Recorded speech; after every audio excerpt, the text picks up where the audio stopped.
First topic, man. Mr.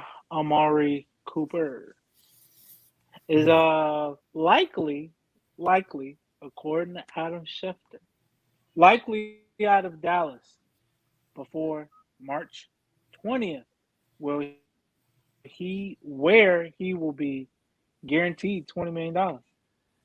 So, fellas, if this goes through, what are your opinions on it? We're gonna go with you first, John.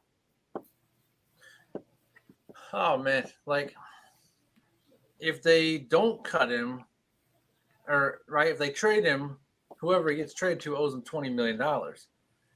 But um, if they cut him, then the Cowboys have to pay that money, and then whoever gets him after that can sign him to whatever contract they sign him to. So he could make his $20 million plus some elsewhere. So, but for that team, it would be more advantageous not to trade for him. It would be better for Right. them to wait for him to hit the waiver and then just get him for whatever, 8 million, 12 million, whatever. But Mm-hmm. you also run the risk of not getting him at all if you do that, right? If another team steps in and says, you know what, we'll pay him 20 mil, let's go get him, whatever.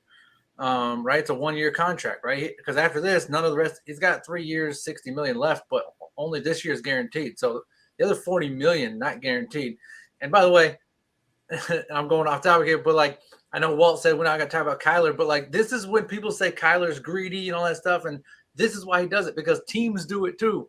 Teams do it to the players where they're like, we don't want to pay you, and we save like 16 million by cutting you or whatever, by cutting Amari at the end of Right. this year.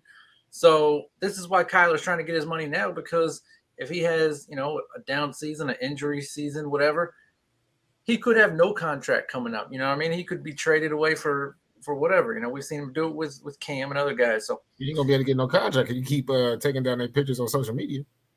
I agree. I mean, Yeah, I agree. But I'm saying the teams do it all the time and they don't get called out enough. That's my point. Is Got you. you talk about being petty, but these teams are super over the top petty with this stuff. So, yeah, man. Like if you're the Cowboys though, you can't leave him in the NFC, man. You got to make sure he goes to AFC. He's still. So I could see him probably going maybe the Patriots or the Colts, teams like that who really need to go get a receiver.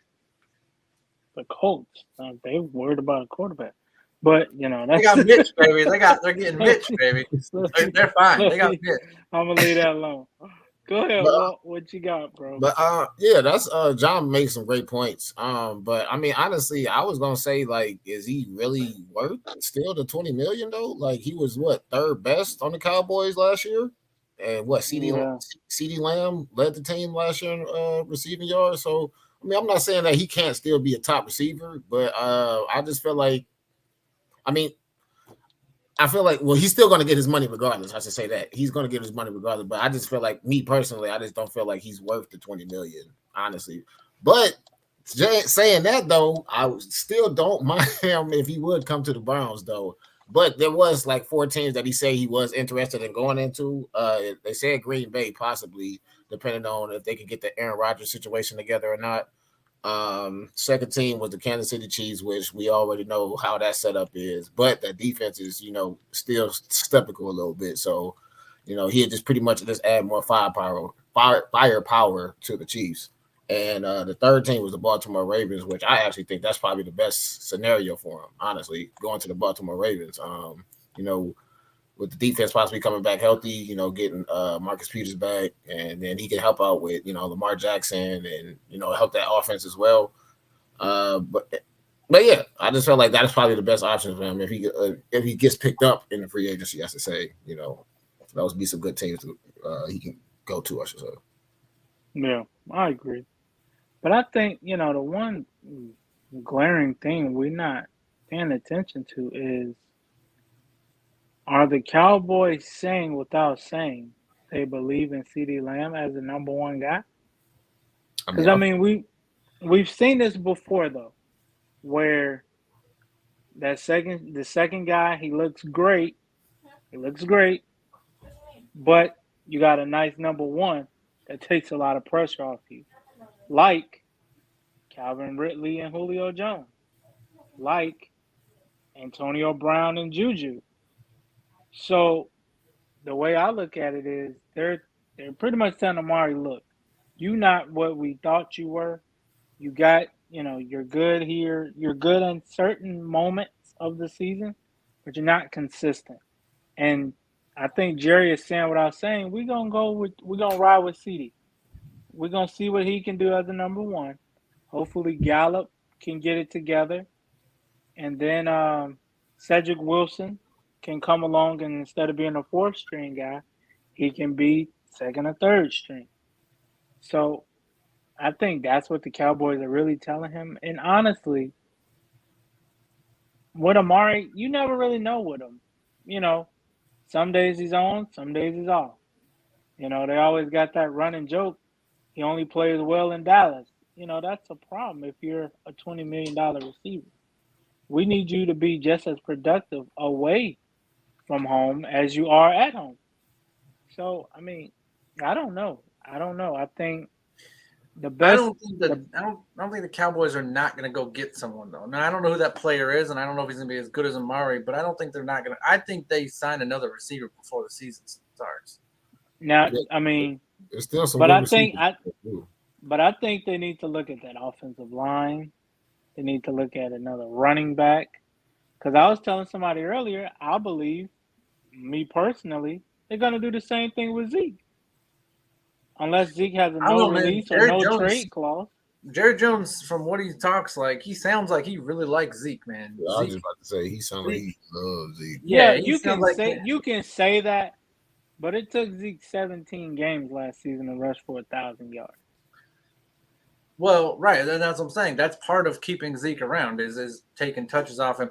That's the thing is, it's not so much that though. Zeke's got to stay healthy, right? And I don't think this people are going But to has think he that. been healthy since the Cabo situation? No, but what I'm saying is he has to, right? This is the year he has to stay healthy, and if he does, the Cowboys can be legit. I mean they're one of the best offenses in the league every year. If Zeke stays healthy, man, like they're just gonna be that much scarier, and I think it makes them a legit playoff contender, right? That's the thing they haven't been in is a playoff contender. The Cowboys haven't been in playoff serious contender in 25 years, but like I think if they get a running game back, a consistent one, that makes them a serious playoff contender. They can compete with any team in the NFC. Um, and so that being said, like yeah, a lot of people are going to point to this as to why the Cowboys got better or not. Like, oh, see, they're better without Amari or they're worse than Amari. No, I think at the end of the day, this isn't even going to make a difference. I mean, it is a little bit because they have to go if they don't go get another receiver. But if they go get another receiver, it's all going to come down to can Zeke stay healthy and can the other running back stay healthy. That's the end of it, man. Like, and I know the line and all that stuff, but it's not like they haven't been able to run and pass for all the yards they want. So the line isn't the hugest deal, you know. But they're getting older, though. Yeah. No, I agree, but I mean, I get it. You got to protect, Mister, Assets. Mister Rain Dakota Prescott, whatever it's saying. Like you got to protect that guy, Yeah. but Mister $40 million man. But yeah, I mean, they've been able to hang points on anyone better than anyone in the league. So the line is sure it's got to be addressed, but the running backs just got to stay healthy, man. And I don't know how you do that. That's a personal thing, and it's never guaranteed for nobody. But that's going to be what changes this team.